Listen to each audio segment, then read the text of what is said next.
Okay, I would like to start out by sharing a celebration from the Business Bravery community. I want to feature and kind of shout out someone who is doing something brave that can inspire us all. And this week it is Maggie Olson, who is a chaos to clarity business coach. Kind of my words, not hers, but she is definitely your business bestie. And she has a background with multiple five-figure-a-month businesses behind her in photography and yoga.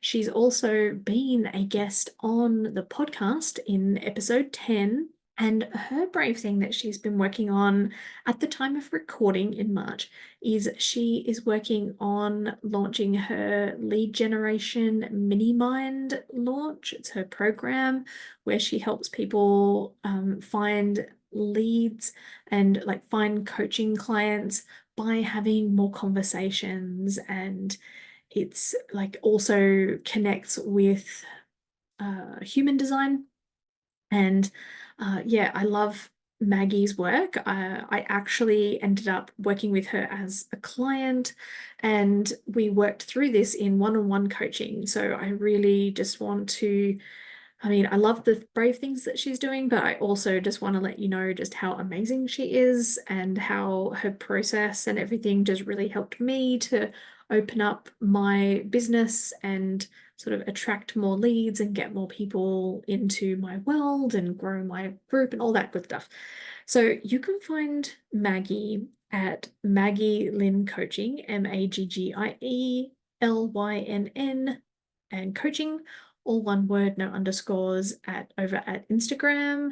And come if you are interested in connecting with amazing people like Maggie, and also, perhaps getting featured on one of these celebrations, or just connecting, collaborating, or getting all of my extra free tips and coaching and all that stuff, come and join the Business Bravery with Tiff group. And there'll be a link in the show notes. And yeah, just come connect, collaborate, learn, do brave things, be inspired, and get featured on the podcast in some way or another. Okay, thanks so much, and I hope you enjoy the rest of the episode. I'm your host, Tiffany Gilliland, an Australian business and mindset coach with 10 years' experience in online marketing and the creator of the Business Bravery Framework. I help coaches like you to be brave so you can stop dreaming and start doing that next big brave step and finally make more impact and get more clients. From speaking on camera to selling to launching, my approach to bravery helps you take bigger leaps without the mindset spirals. It's the secret ingredient to bigger results. In this episode, I had the pleasure of chatting with Anja, who supports business owners in creating companies that drive innovation and impact through their work. She focuses on building dynamic and digital strategies that allow companies to take the next step, create bigger impact, momentum, and revenue, all while having more fun. Anja says, "We believe that when we love what we do, we become more innovative and productive, and therefore can create a bigger impact. That's what entrepreneurship is all about." Personally, I love Anja's approach. With that said, this is an amazing episode, and I can't wait to share with you Anja's stories of business bravery, past, present, and future. Now, who's ready for some business bravery inspiration? Let's dive in. Okay, hi everyone. I am here this week with another amazing guest who I have met. We have mutual friends and we've met on Facebook and her Facebook group, and then we've chatted and had coffee chats and all good stuff. I'm here with the amazing Anja Randgard. And yeah, she is an amazing coach, and she's also spent time living in Australia, but she now lives in Europe, in Norway, right? Is that right? I'm doing That's well. correct. Yeah. Man, just at the last minute, I'm like, did I pick the right country? So yeah. Please, thank you so much for being here with us this week and for taking the time. And I look forward to getting to know you more through this podcast. And yeah, like say hello, say hi, and tell us about you and your business and what brave things you are doing at the moment. Oh, well, first and foremost, thank you so much for letting me join you here and talk about all the brave things happening. I think when you talked about this, I think on our first chat, I was just so excited because I think this is something that is so needed, especially as entrepreneurs, especially as business owners, because we do so many brave things every single day. And I think we don't give ourselves enough credit for all the things that we do constantly, you know? I was talking to one of my friends yesterday, and we were saying that, being an entrepreneur is like, you're always, to move forward and be innovative, you need to always be on the edge of the uncomfortable, because that's where things happen. And that is being brave in a sense, because you're always kind of pushing your limits or pushing where you feel like you're safe by doing what you know. So it's very, very interesting. But I'll share a bit about what I do first before diving in straight into it. But so, love the introduction. I am from Norway, the cold north. I work with strategy, and more specifically, how to incorporate a strategic framework for business owners so that they can grow and scale. The vision is for people to be able to have more impact, to grow more in alignment with their values and have fun doing so. And in that space, have more impact in not just what they do, so not just by the clients that they do, but I think also being aware of the impact that they have in the way that they run their business. Like, if you're happy, your family is more happy, your friends might be more excited. Like, you have ripple effects by being a business owner, by doing the things that you're doing. And I think that that in itself is kind of being brave in stepping into a role, into leadership as an entrepreneur. So I think that's one of the things that I've been thinking about as we've chatted about, okay, well, what does being brave really look like? And I think you asked, like, what brave things am I doing right now? And I think one of the things that I'm doing is the innovative and adapting part of my business. I've always found that to be like a brave thing, a brave aspect of my business, where, like, creating something new. I'm in a process of creating a program or mastermind, something that hasn't been created before, that I haven't found anything like. And I've been sitting on it for a while, but decided that, okay, I need to create this. And how am I going to do that and actually release it to the world, not knowing if they're going to sell it, not knowing if it's going to be the best program, or what if no one purchases it and it's like my heart, like, because you put a lot of your soul and into what you create.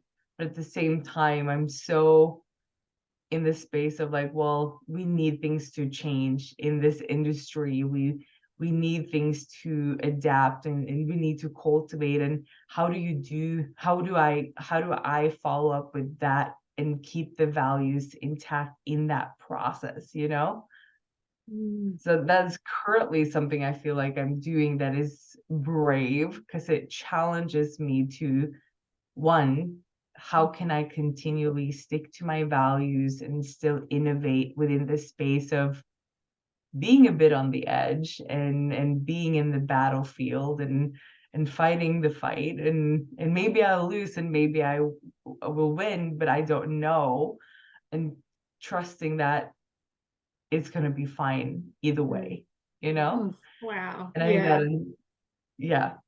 Mm. Sorry, I didn't mean to interrupt you. I No, just, you're good. yeah. I just want to say I've got so many questions that I want to ask, but one of the things that I want to say first is that I am in exactly this position myself right now. Like, I have this idea for this amazing, cool thing that I want to do. And for me, it's not so much maybe about the values, but I'm definitely, like, my mum got sick and then that's distracted me and it's slowed my momentum down on doing that. And I do find myself in that space of, I have the cool idea, I want to go and do it. And then there's also that, what if nobody buys? And what if nobody else thinks this is a cool idea? Yeah. Yeah, I'd love to know from your perspective, like kind of how you move through that when that comes up, Mhm. and maybe even with more of an example, a specific example of something. You don't have to tell us all the things, but something when you have an idea like this, but then how you struggle with the values and keeping your values intact. How does that look Mm. for you? Yeah. Yeah. So I think there's two aspects of this. It's like, okay, how do you move when it's hard to not, it's easier not to, right? It's like, how do you move when it's easier to sit and think it through and kind of get all the pieces together before you move? Because that's one part of it. And actually, as I was kind of thinking about, okay, how am I going to present that today? I actually came over, like I said, I was at a friend's house yesterday and she showed me this reel that I was like, oh, this is exactly what I need to say tomorrow. This is fantastic. Awesome. If she asks you this question, this is what is going to be my reply. So I'm glad that you asked because I might have a good answer depending on how well I can say that. But I'm going to try to restate because he worded it so well. He said that, very often we overthink because we're trying to figure out the outcome before taking action. And so we overthink or we don't take action because we're trying to navigate what the outcome can be. But in reality, we don't know what the outcome is going to be. So the only way to actually get an outcome is to take action. And I really like the way that is because it very easy to digest, right? And to add on to that, one of the things that I usually tell my clients is that when we take action, you get data. When you take action, that's where you get feedback. That's where you cultivate and understand how you function and also how your audience function. And a failure doesn't necessarily determine a success of something. I don't know how many times, but I don't have the numbers, but I remember it was a lot, like a lot, like Canva. We all use it today, but like she was rejected so many times before she had one investor. Starbucks, I think he was rejected like almost 200 times before he had a yes. Like Mm. Nike, he created shoes for 10 years before it was a success.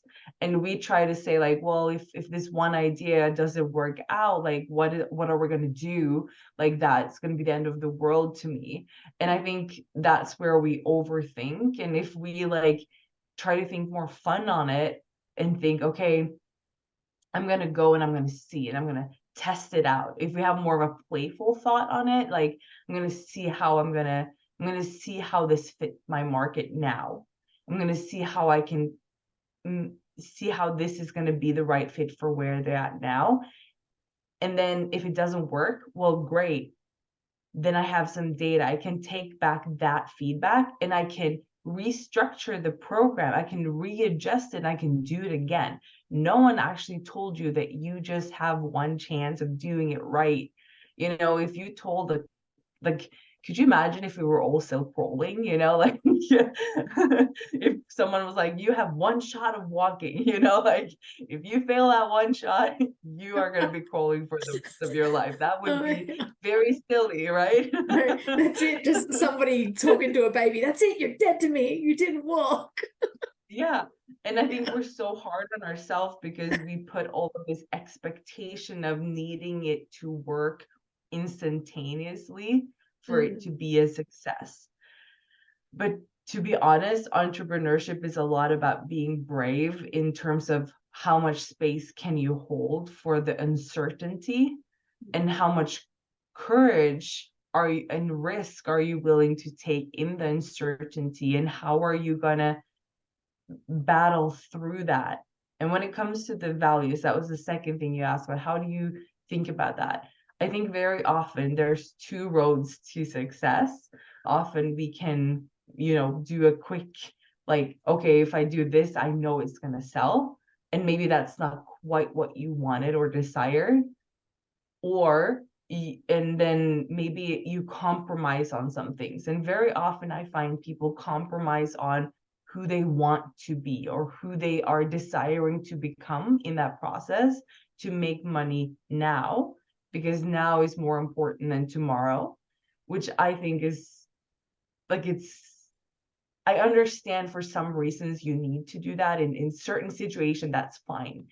But if you consistently doing that, what you're telling yourself is that your values are not worth more than money. So you're telling your brain that your values are bought, like in a neuroscience way. But if you're actually thinking, okay, what values are important to me? What are the values I want to be remembered by in my business, right? And how can I infuse that in the way that I sell, in the way that I create programs? Maybe it's going to take you a little longer to create it and sell it, but you're also going to have longer, like people are going to be in it longer. Because what I've seen is, for example, for me, when I started doing like mostly one-on-one coaching, my clients would work with me for like 1, 2, almost 3 years, while for others, people are like, well, they work with me for 6 weeks and then they're gone. And I was like, really? Like, but why? Like, why would they leave? Like, they're like your clients and they're your friends, and you get to support them, and it's this really dear, it's almost like this amazing relationship that is like created through the values of giving and sharing and receiving, and a lot of that I think comes back to like, how do you lead with your values, if that makes sense. Does that kind of answer your questions? It answers some of my questions for me. I have to say I've got chills about it, just because the story you told about the ignoring your own values because to get the money now, definitely like, oh man, this is something that has driven my business in so many ways. Like, not I don't think in a bad way, but kind of like, I don't know, like, this might sound strange. At the moment, I'm reading a book from someone, and it's about dating and like how to get your ideal husband, partner, partner doesn't have to be husband, whatever. And what, like, I'm reading it because, I mean, obviously I already have a partner, husband person, been in my life for 20 years. And I've just found that sometimes looking at things through that lens of dating can help me with getting clients and things. And so this is some of the work that I'm working on at the moment, is kind of leveling myself up to be able to attract the right clients for me. So yeah, and I notice that when I see things in clients, like clients who pay late constantly, or like don't pay on time or don't answer emails and things like that, both on my service-based side and my coaching side, then I have to look at myself and be like, where am I showing up like that? And I need to up level myself. And so I think like that comes to me, I think that maybe comes back to that idea of my values and how like I want to be valued, and the values I have in those relationships with clients. Is that, I mean, like, that can be part of it. I mean, obviously there's always other ways of looking at it, but do you think that would apply? Yeah, I think in some ways, and then I think also like for some it's like qualifying the lead. Like, I think that's maybe a part of it, but then at the other end, like, you're not responsible. It's not your fault that they are paying late. Like you can. I remember, like, I'm a pay in full type of person. So whenever I buy a coaching program, I always pay in full. And so when whenever I had like an issue that you're talking about, where someone didn't pay or they paid late, and my coach was like, well, you're probably doing the same. And I was like, well, I never pay late. Like, I am very, like, I just never do that. It actually didn't come back to like the values. It was more about my boundaries and like me allowing myself to have those type of clients, like being like, it's fine that you're paying late, instead of sending them that email and being like, hey, I've noticed the last 3 times that you've paid Mm. 10 days late. If that continues, this work really, like, this is not going to continue just because of the stability that I am desiring in my business. So if this is something that is important to you, I highly recommend that you pay the next invoice on time, and just kind of doing it with love and care and support, rather than, being like harsh. It's like, saying like, I value you and I value your money and I value the work we're doing together, but I also value me, and I value me not thinking, "Oh, is she gonna pay and when is she gonna pay?" Yeah. enough to put that boundary into place. And I Mm. found a lot of time when you talk about those type of boundaries in the beginning before they purchase, that actually eliminates it in terms of like structure, like in marketing, in conversations with clients. And that is being brave, because sometimes, in bigger contracts, like, I Mm. am very blunt. I think that's the Nordic in me, maybe. Think it's, it might be Australian too, or definitely me. I'm a little too blunt. Yes. Yeah. Mm. And so very often, like, I will be very clear, like, okay, like, in this type of container that you're entering into, these are things that Mm.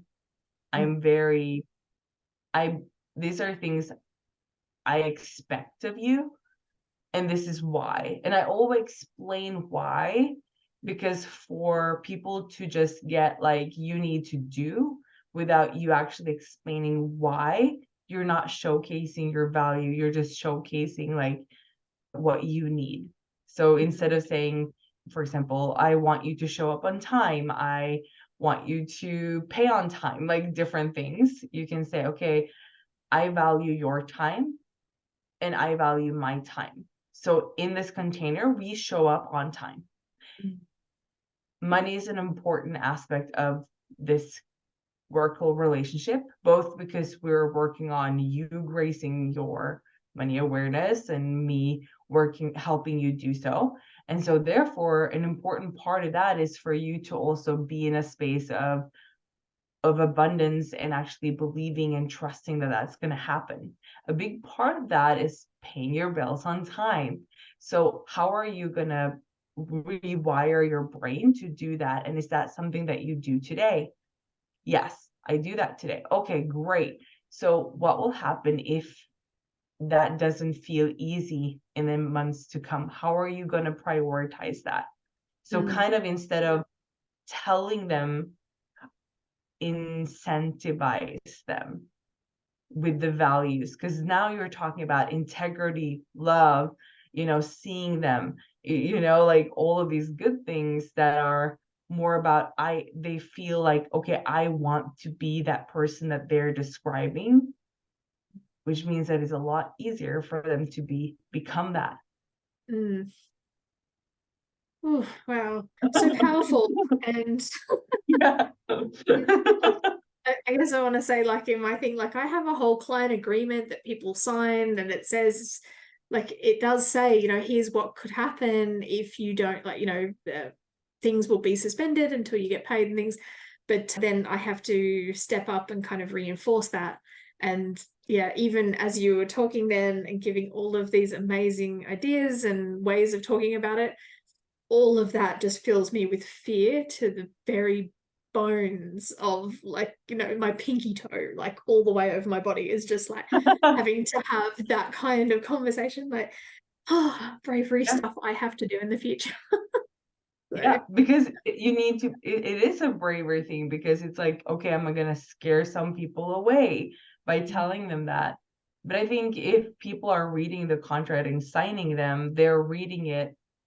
And so having the conversation next to that, in that sense of incentivize them to really commit to what they've written, because we're so used to writing contracts and to, I was talking to my husband, I was like, do you ever read, like how you get these really long things like, do you agree to this? Like, and it's like so many pages. And I was like, do you ever read them? And he was like, no. And I was like, I used to, but now it's so many. Like you get them on so many platforms that you're now numb to it. So you're not used to reading contracts. So a lot of times your brain doesn't actually register what you're committing to. So when we sign contracts, very often we know I'm committing to paying, I'm committing to showing up in these ways, and I probably need to pay, and there's some sort of, agreement in some way. And other than that, the details, they don't really pay attention to if they're not very overly analytic or very detail oriented. Yeah. So actually having that conversation, even though I know for me that was something I needed to learn and like be brave about. Like I had a huge client meeting yesterday where I had to present a solution for how to make their service a digital product and doing that. In that process, like I had to present things that I've not done more than once before, which is scary, right? Because I haven't done it that many times. And to then present a solution and be confident in that is hard. But then one of my values is integrity. That's my biggest value in my business. I decided to play with very open cards on my hand. So at the end of the presentation, I said, this is what I believe is the best course of action. But for this to be a success, like this is what I can contribute to, but this is what I need from you. I do not have the like niche knowledge for this specific area that you're working on. So I would need that. I think we need a team that I could lean on to bounce ideas off of if I'm going to run the project. And I was very clear, like, I think this would be things I would need in order for this to be good. I could probably have, quote unquote said, I can do this is going to be fine. And then, work myself to death, or I don't know, cry if I got the contract and didn't know how to do it, right? But then being in integrity and trusting, like, okay, well, I want to deliver something that is great. And to do so, I need to check in with me. Okay, how can I create the best thing for them? How can I create the best thing for my client?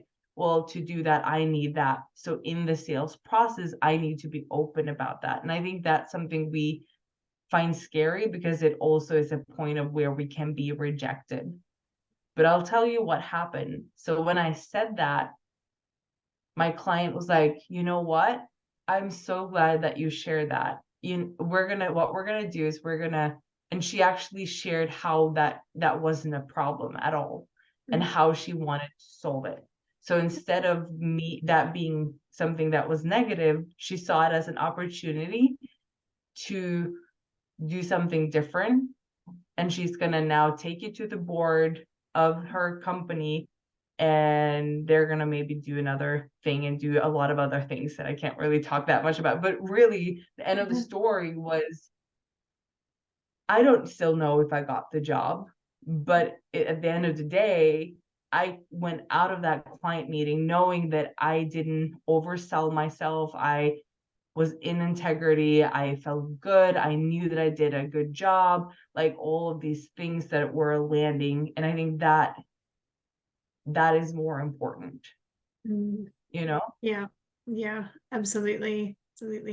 That is an amazing story of bravery and an amazing skill to be able to understand and to know and to even say to others, especially a potential client, of, okay, here's where my skills are, here's what I can do, here's what I can't do, and that kind of thing. Or even in, like, I know this isn't your story, but like even being able to say, look, here's like I believe I have the skills to do this, but I haven't done this before myself, and things like that. And so yeah, that is definitely huge and definitely an amazing story of bravery and integrity. Oh, I'm wondering where to go from there. Oh, sorry. At the same time, I'm thinking of all of these times, like there were times years ago and everything, where I found it really hard to tell people, like especially in a job or something, to be able to have to tell somebody that I couldn't do something. Found that so hard. Like it would be, I'd be Googling for hours, working things out and things like that. So yeah, but I'm not like that now. That's definitely, but yeah, maybe that comes with wisdom and growing up. Well, and I think a lot of times is also like for me, because I lived in Australia for a while and working there, I had a lot of help. And so seeing how asking for help and being kind of real and raw and honest with what I knew and what I didn't know, and allowing and having the space, I think, in that season to be like, I just don't know what I'm doing. And being able to say that without being, condemned or people thinking less of you, and having people support me in that space really let me see the value of walking alongside someone that knew so much, and it allowed me to learn a lot faster. So I think asking for that helped, even though it felt a little defeating. Sometimes it can feel like a defeat when you can't do it. It also felt like I was succeeding a lot faster because I wasn't doing it alone, which I think is, if you think about coaching, and it's very similar to coaching, because a lot of times you get a coach that walks the walk with you because they walked it before you. So they know, they've been through the things. So they're kind of taking you through the hoops instead of like on this trail up the mountain before you get to the creek, like they just take you on a drive up there because they know the back roads. Oh wow, yeah. So I'd love to talk a little bit about just how you got, excuse me, how you got into coaching. Excuse me, how you got into coaching and how you, like what brave steps did you have to take to kind of get started and find your first clients and that kind of thing, if that's all right. Yeah, I feel like I have a lot of good stories from back then. How long Which ago did one you did start your business? Well, I started coaching when I was in Australia, and then I did some like on and off coaching from 2016 to 2019. And then in 2019, I decided to start my own business and go online. So it was kind of like I went to Australia to do a discipleship training school. And after I finished that school, I went back to work as a staff. That's where I learned a lot of different skills. I became a coach, a mentor, a teacher. I was staffing the school. I was running the school. I was promoting the school. I was doing, basically, you were an entrepreneur in many ways. And I think one of the things that I learned was it was volunteer based. So I actually had to pay to be there. Like I didn't get paid to do the work. So I had to pay to be there. So you didn't really have a chance to work because you worked a lot. So one of the brave things was I was very much supported by others that believed in me.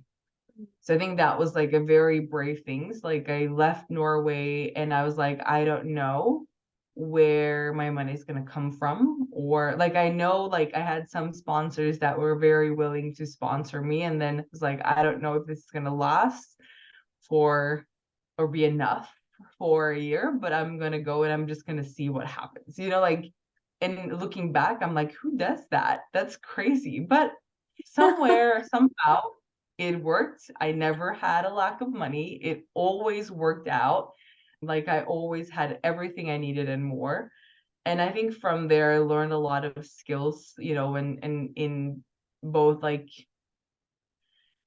what's called like intuition, discernment, into knowing and navigating through decisions and tough times, and maybe being on the edge more, because when things are very uncertain, I feel like you're also needing to make more braver choices often, because you probably need to make more choices because you need to choose where to go. And then after being there for a couple of years, I moved back to Norway to start school. And in that process, I got sick. And I then got my health back together and had to kind of figure out, okay, am I going to go back to school? And I kind of started coaching a little bit again, to kind of testing out. And in the process, I do have like a personal training certificate. I was a CrossFit instructor. Like I had all of this experience of coaching and mentoring people from Australia. And so I kind of just tested that out for different people. Like, what do I like to do? While like from 2016 to 2019. And at the end of 2019, I had a friend that was like, can you coach me? Like, can you be my life coach? And I was like, okay, I can be a life coach. And I remember she kind of scared me a little bit because she's this very successful business owner that had like her one really big business here in Norway for like maternity clothes and all of these things. And I was like, okay, what can I teach you? You know, like, how can I be of service to you?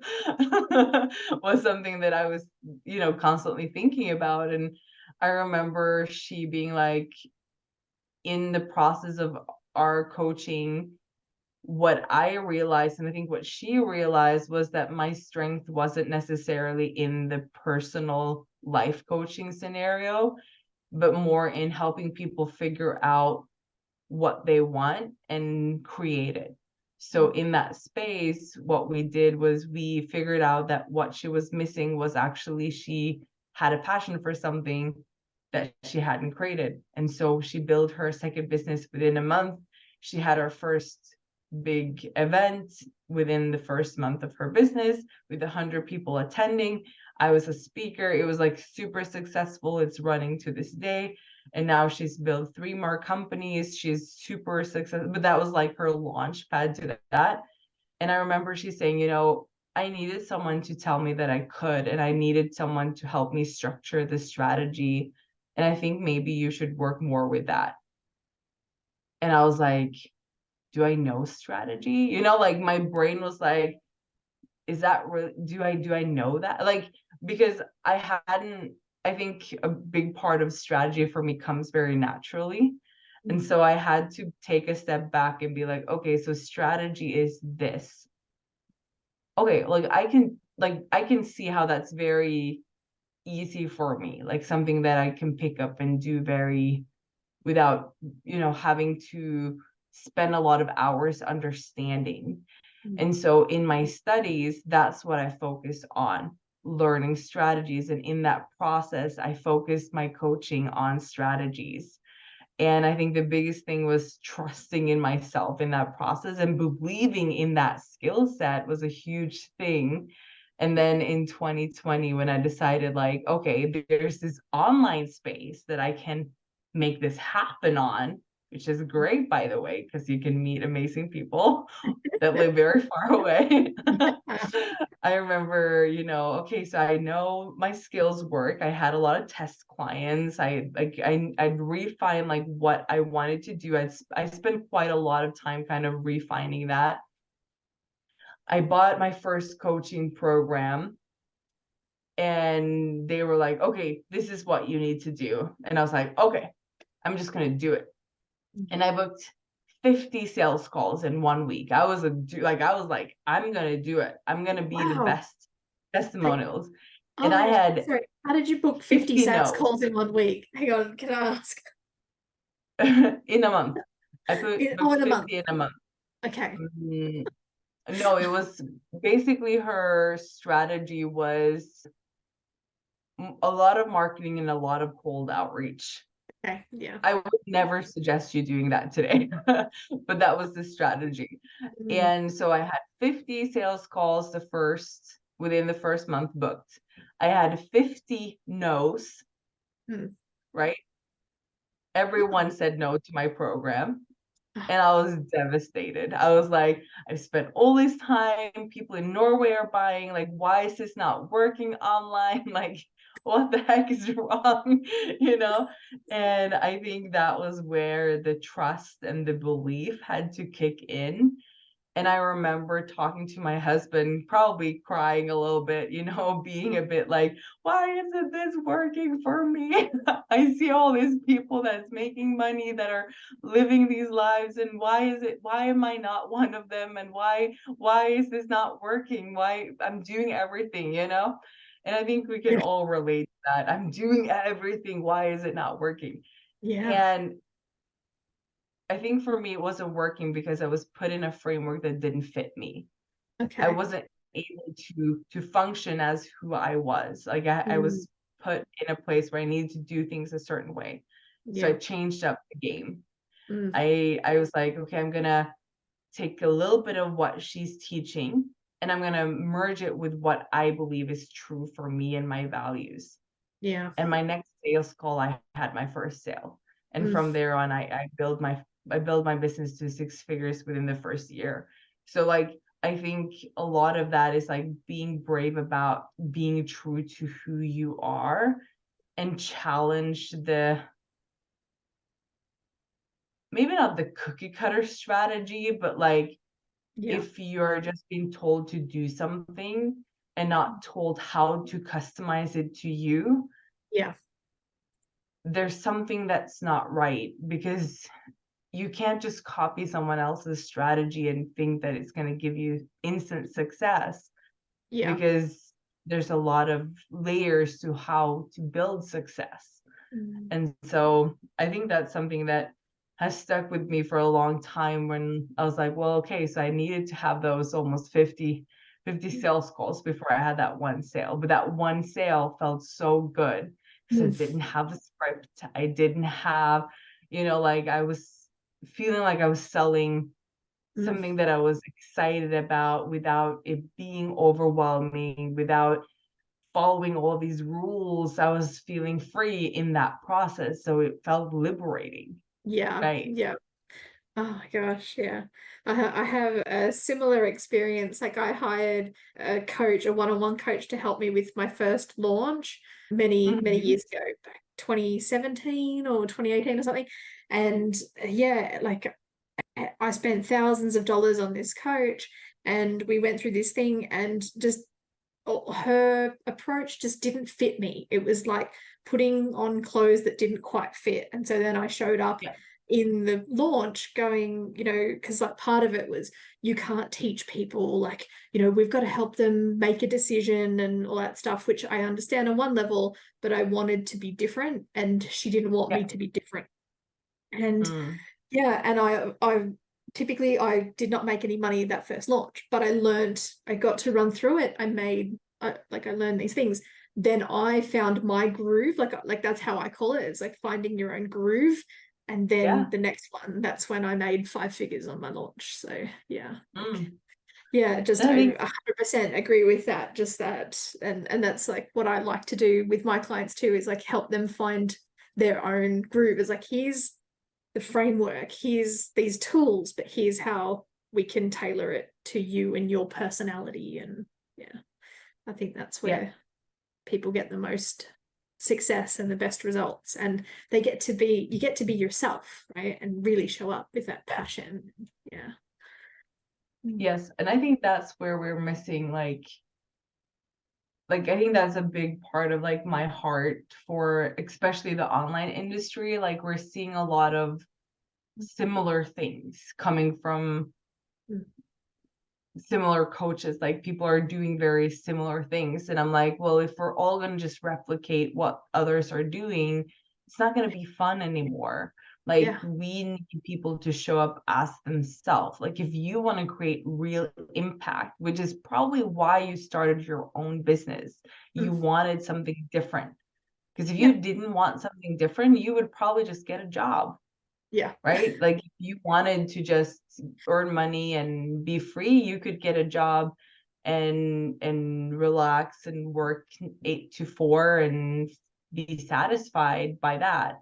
Yeah. there's something that is driving the hunger. And I think there also needs to be an awakening that it's not always glamorous to be an entrepreneur. I know that's maybe not something that you should say online, but reality check. Like Yeah. sometimes it is hard. Sometimes you cry in the shower. Sometimes things doesn't go the way that you want and it sucks. But other times you have dance parties in your living room because your client were able to close someone that they didn't think they could, or they had such a huge breakthrough that changed their mindset that, you know, you just cried because you were just so happy for them. Or like, I just got a message from one of my past clients yesterday or the day before, and she was like, you know what? I decided to resign one of my clients because I don't like them. And you told me that I could. And I did, as I did that, my other client, and as I did that, I also told my other client that we need to work on this and this. And so instantly, as she resigned one, she didn't have a gap in her income, and she's been fully booked for 3 years.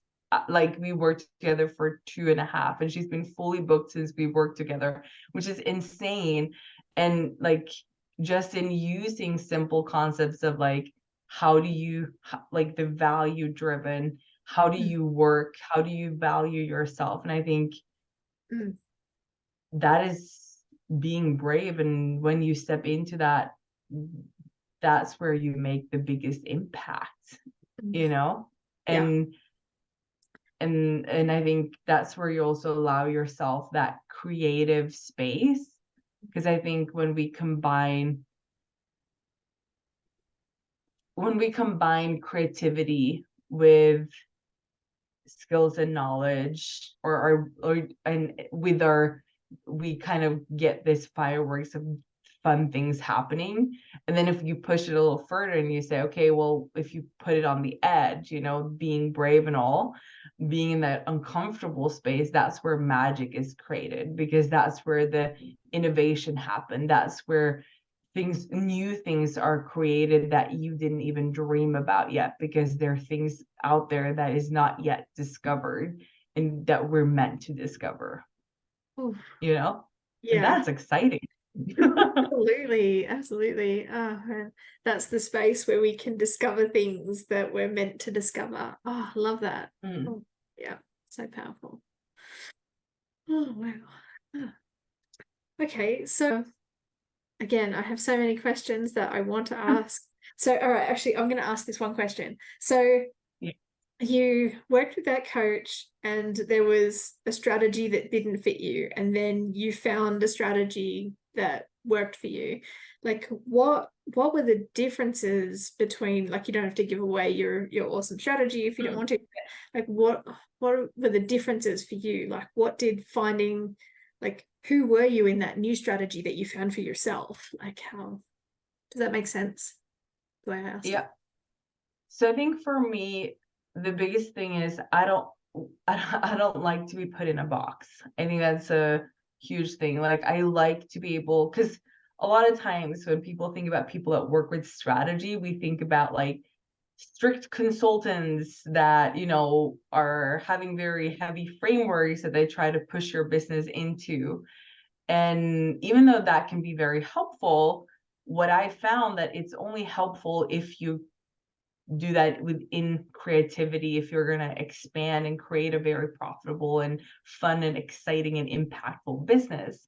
And so what I created was a framework. So instead of having like this is how you're going to do everything, I split up the process in different layers. So very often I think about it, maybe I need to create a different analogy for someday, but it's like, oh, actually, I have a better analogy than this in my head now. So I'm going to go with that. Let's see where it takes us. So Basically, it's like a strapped in, two-story I'm house, ready. Sorry. two-story house Mm. strategy, and it's a framework. So you have 4 rooms, and these 4 rooms are your main pillars in your strategy. It's the attract, the connect, qualify, and convert. Mhm. So it's the 4 things that you need to do in your business to get clients. Oof. And then you have the front end, which is like what you do visibly, right? Mm. So that would be your marketing, how you show up, the way you talk to people, the way, you know, all of that. That is one way of thinking strategy. But then you also have the back end where people don't talk about it. And so understanding the difference between how you do that and how you can show up differently and how you can gamify and utilize your understanding of your audience and psychology in making it fun to be in your world so Mm. that people want to be there rather than feel like they need to be there is going to drive way more fans into your pool than Mm. if you're constantly nagging them about not having good enough shoes, you know, like, and that they need to buy your shoes. You know, Mm. it's a, and I think we live in a time and place where I heard a coach say, you know, coaching is not something we need. Like, it's not something you need to survive. It's something you desire. It's something that you desire to move faster, something you desire to make yourself better. And I think for us to be good coaches and to create strategies, for me, it was creating space for me to be creative within my strategy and to test and fail and succeed, Mm. but also know that there were some elements that I knew would work consistently. So I think it's finding those things that I know is very fundamental. This is going to work in attracting, this is going to work in converting, but then allowing it to not be put in a regime that is going to be like, you're just going to walk the same patterns over and over again till you're dead. Because then again, I'm like, well, why don't you just get a job? Because you could do the same there. Yeah. But really, you can. So, like, how can't you just do how can you utilize your creativity in lifting the different areas of that strategy? And that's where the uniqueness of who we are created. How can you bring your story to life in the way you attract? How can you gamify the connecting experience? You know, how we really connect with people. How can you qualify people before they get on a call? How can you qualify people before the sales process? Mm. Right? Those are good questions that you should think about in a strategy. But people don't always talk about those things, and not necessarily like, how can you do that without it feeling heavy? How can you make it fun and exciting and make it you and Mm. make it, because, you know, when we dash our personality, it becomes a lot more fun. Mm. Yeah. Yeah. So I don't know if that kind of answers your question. I don't know if my 2-story house kind of hit home. I need to work on that one a little No, bit. well, I don't know, it worked for me. Like I could visualize Okay. it, especially with all of my experience and everything on with all of these things. But yeah, I definitely I very much agree with what you're saying around that whole attract, connect, my 5-second goldfish memory. Attract, connect, convert, Qualify. qualify, convert. Yep. Mhm. We know where I need to work in, guys. It's the qualify part for sure.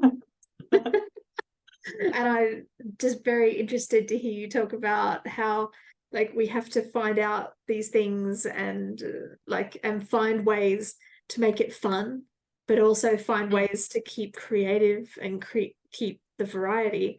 I think like in my maybe too many years online and even in my own experience, I think oftentimes that because a lot of business can be systems, and then those Yeah. systems run really well and you want to keep those to keep the money coming in, but then you get bored, and then that's when I see other business owners who like they stop their whole business, they want to start something new because they miss Mm. that creative outlet.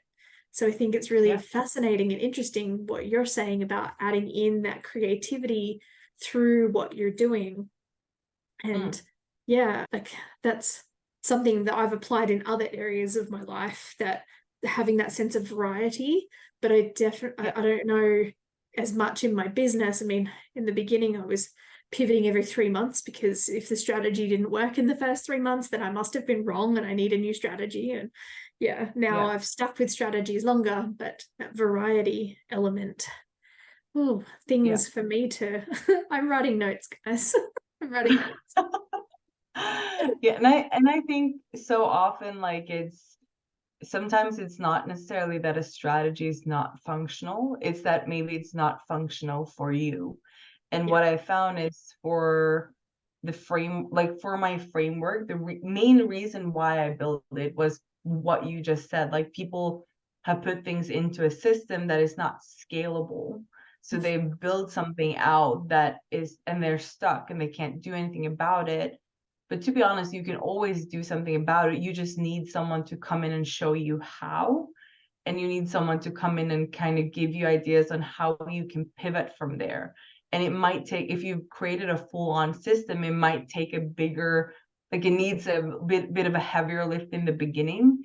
But to be honest, if you have already elements in place, it's going to be a lot easier to lift your system. Like, I've done that with a couple of businesses where they've had a framework and a strategy, but they're wanting to scale and they're wanting to systemize better. And we've kind of tested first, and then we've lifted their whole system. And then because of the lifting and because they know how to do that, they've been able to add this thing and this thing and this thing and this, and then play more. So suddenly they run a ton more services that they think is so much more fun, because they have this space to do it, because they have more time and freedom within the heads, like within their business, to run different things, which I think is so important, because we're usually very creative people as entrepreneurs. Yeah. Yes, absolutely. Yeah. Yeah. This has Yeah. been amazing. And I agree 100% that entrepreneurs, like, we are usually creative for the most part. Like, I think that's why we dream about something different and wanting to create something different and believe in our ability to do that, at least on some level, when we get started. So yeah, definitely. This has been amazing talking to you about all of these things that we have discussed all through, and definitely I love the values and just, and yeah, being yourself and keeping to those values, and then finding systems and strategies and marketing that fits in with those things. This has been so powerful, and definitely some things that I've been taking notes on for me, for sure. So I guess I have one last question, quick question for you. And that is for anybody who is listening, who's wanting to do something brave. We've talked a lot about bravery in this episode. They want to do their next brave thing, whether that is, finding their own way with their own strategies, maybe not following the cookie cutter advice and that kind of stuff, but they're hesitating, something's stopping them, they're kind of stuck. What would you suggest to that person? I would suggest that do it anyway. It sounds very easy, but here's the thing. If you want to do something and you're stuck in overthinking, it's because you're trying to compile and figure out what the outcome is going to be when you move. And you're not going to know that until you move. So if you're waiting for the right time, if you're waiting for whatever you're waiting for, decide that that isn't worth waiting for anymore. And maybe take a tiny step today. Maybe you get to take 2 tomorrow. And then just take notice of how you feel. Because very often, the first time we do something that is new, it feels like the world is ending. It's our nerve system who goes into like a bit of a reaction because it's new.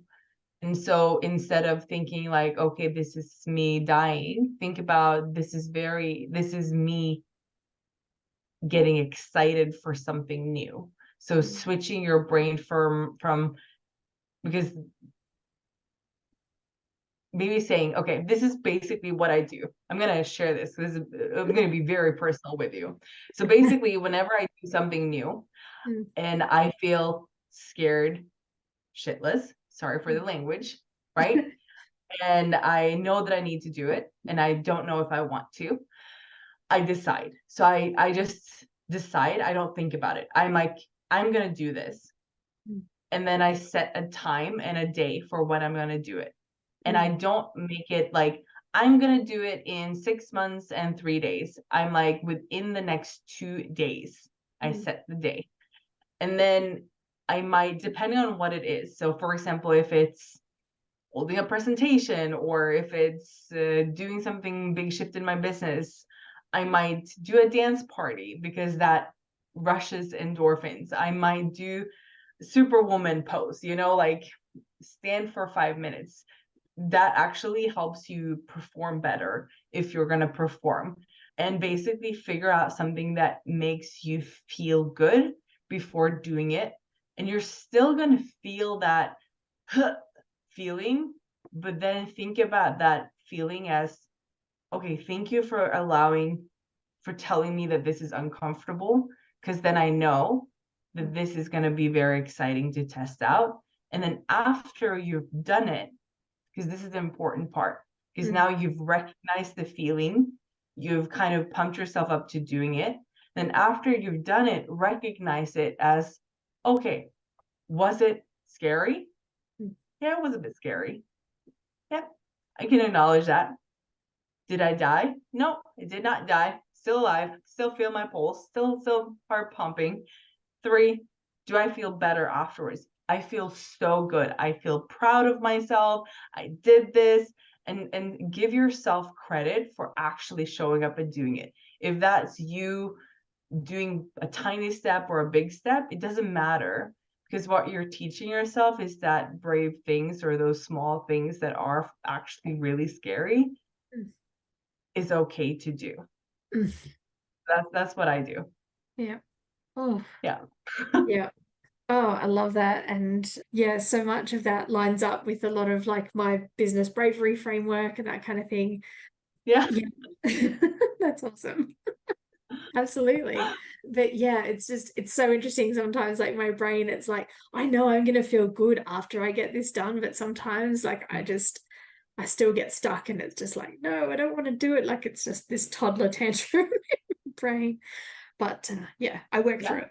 So yeah, that's some amazing advice. I love that. Thank you so much, Anja. Yeah. And yeah, and there will of course be links to all of your stuff in the show notes and all that good stuff. But for those people who are like me and it's like, no, I don't want to look up show notes, just I want to go to Instagram now or Facebook or LinkedIn where you might hang out more. Tell us where the best places to find you and how people can connect. Well, you can connect with me anywhere, but I spend a lot of time on Instagram and Facebook. So I think if you're there, that would probably be the best way to connect with me. If and say hi.